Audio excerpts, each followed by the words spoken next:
The Super Nintendo is my favorite console ever. It was home to so many classic games like Super Mario World, Legend of Zelda: Link to the Past, Donkey Kong Country, the list goes on and on. But the system was also home to some of the greatest RPGs of all time. And being my favorite genre, today's video was a no-brainer for me. Here's my list of the top 10 SNES RPGs. We're going to go with the one entry per franchise rule to keep things interesting, and Japan-exclusive Super Famicom games are allowed. So with that in mind, let's get things started. Number 10, Earthbound. Now, I have a weird relationship with Earthbound. I appreciate how it took a super unique spin by taking a turn-based RPG out of the medieval fantasy realm into modern-day suburbia, and replacing medieval weapons with stuff like baseball bats and yo-yos, magic with telekinesis, and monsters with aliens. I understand why people love that about it, but I just found that the novelty wore off after a while. Don't get me wrong, it was still a solid RPG underneath it all, and it did have a character named Pooh, which makes me laugh.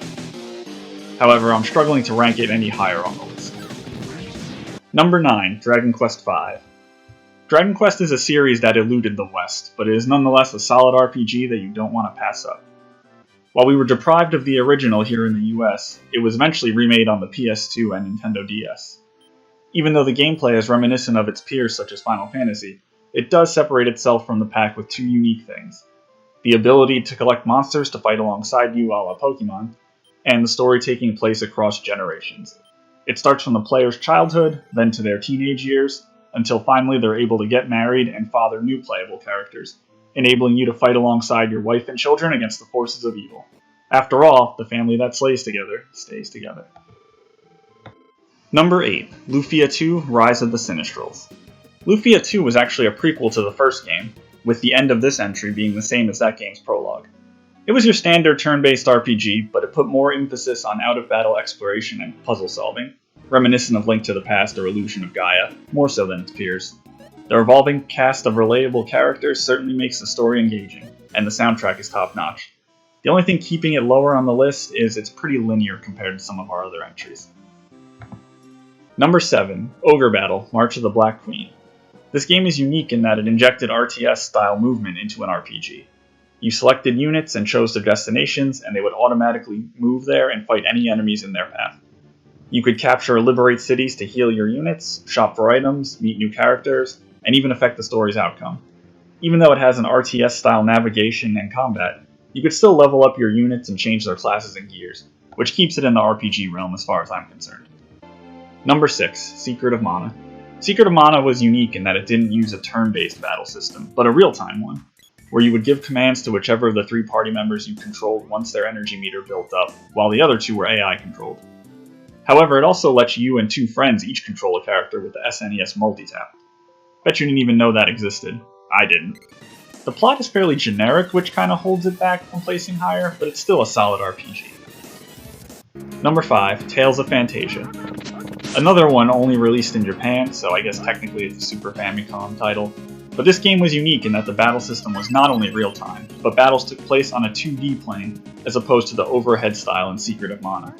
It even featured some limited voice acting, which was really unheard of, literally, at the time. It also had time travel and an actually rather sympathetic villain. It spawned a fairly long series, so I guess it had to have done something right. It's since been ported to the GBA internationally, so gamers across the globe can enjoy it in all its glory. Number 4, Super Mario RPG: Legend of the Seven Stars. A Mario game put this high on an RPG list? Who would have thought? The game was a perfect fusion of Squaresoft's combat and storytelling, coupled with Nintendo's characters and world building. This left us with a plot that soars beyond any Mario game to date. I'll try to sum it up briefly though. It starts off with Mario heading to Bowser's castle to save Peach, and that's the prologue, not the ending. Mario's quest ends up with him traveling a huge iteration of the Mushroom Kingdom, meeting all kinds of new characters and enemies. The battles are engaging in that you need to perform certain button prompts to execute attacks more efficiently or mitigate damage.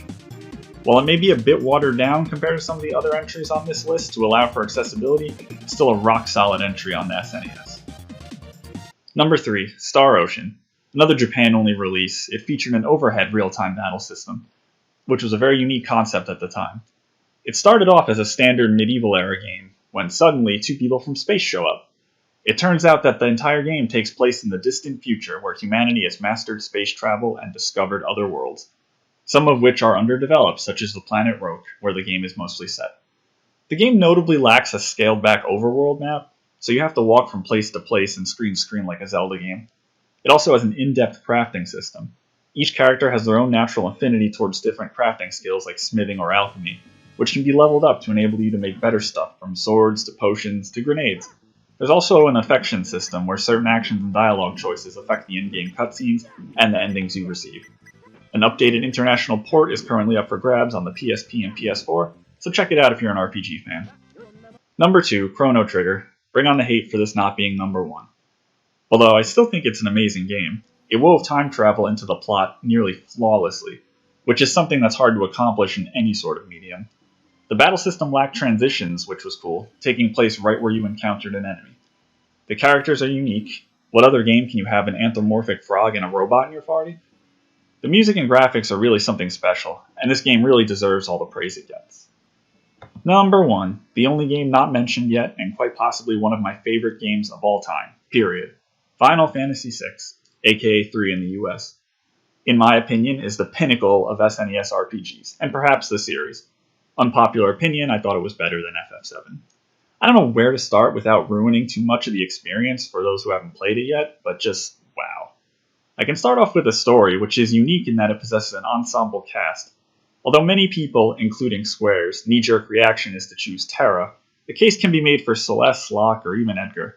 The game is divided into 2 clear and concise halves, with the first one being standard Rebels versus Evil Empire, and the second half is something very unique, which I won't get into, where the party is scattered to the winds, and you aren't even required to re-recruit all of them, including Terra. There are times throughout the game where the party splits up, forcing you to learn each character's battle skills and get more of an insight into their personalities. The battle system is a copy of Final Fantasy IV's Active Time Battle, where each character has a meter that fills at different rates so you can plan which order the characters execute actions. The game also introduced Magicite, the predecessors of Final Fantasy VII's materia.